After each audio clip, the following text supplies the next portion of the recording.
بسم اللہ الرحمن الرحیم۔ السلام۔ آج کی ہماری کہانی لالچ کے اوپر ہے، جس کا ٹائٹل ہے لالچ کا انجام۔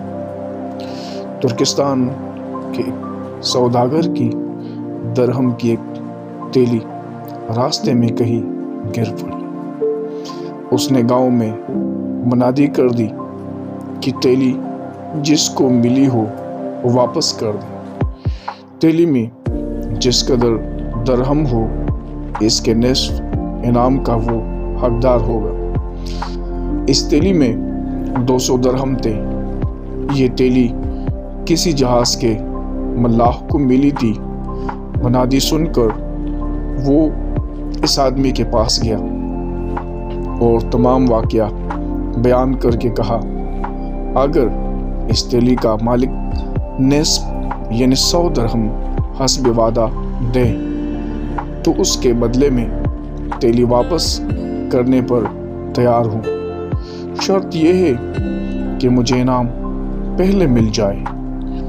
جب تیلی کی خبر سوداگر کو ملی، جو بڑا لالچی تھا، تو اس نے خیال کیا کہ کسی طرح سے میں انعام کی رقم سے بھی بچوں اور میری پوری رقم مجھے مل جائے۔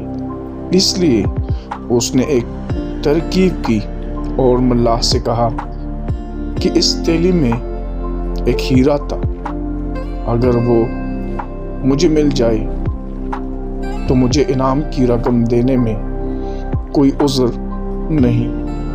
ملاح نے کہا، تیلی میں 200 درہم کے سوا کچھ نہ تھا، اور میں اس تیلی کو اقرار کے موافق انعام حاصل کیے بغیر نہیں رہ سکتا۔ آخرکار یہ جھگڑا قاضی صاحب کے پاس عدالت میں پیش ہو گیا۔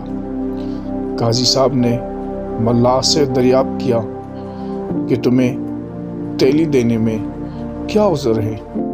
ملاح نے جواب دیا، حضور، سوداگر صاحب نے پہلے نصف یعنی 100 درہم انعام کا اقرار کیا تھا، اور اب اس کو ٹالنے کے لیے تیلی میں ہیرا بتلا رہے ہیں۔ دراصل تیلی میں کوئی ہیرا وغیرہ نہیں ملا۔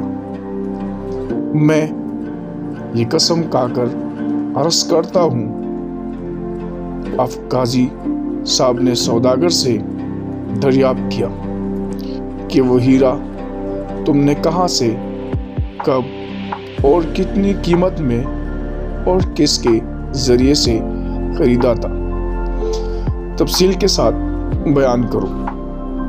یہ سن کر سوداگر نے جواب دیا، لیکن چونکہ ہیرے کا واقعہ غلط اور بناوٹی تھا، اس لیے جواب میں اختلافات پیدا ہو گئے۔ وہ بہت گھبرایا۔ قاضی صاحب پر ظاہر ہو گیا کہ ہیرے کا واقعہ بناوٹی اور غلط ہے، اس لیے حکم دیا کہ سوداگر کی تیلی کھو گئی ہے، جس میں ایک ہیرا بیان کیا جاتا ہے، اور ملاح کو بغیر ہیرے والی تیلی ملی ہے۔ سوداگر کو چاہیے کہ وہ پھر منادی کرے اور تیلی میں ہیرا ظاہر کرے، اور ملاح کو حکم ہوا کہ تم اس تیلی کو اپنے پاس 40 دن تک رکھو۔ اس عرصے میں اگر کوئی یہ تیلی کا ثبوت پہنچا کر لے جائے تو بہتر، ورنہ فوری تیلی پر تمہارا قبضہ ہوگا۔ سوداگر نے لالچ سے اپنے درہم بھی کھو دیے اور ہاتھ ملتا رہ گیا۔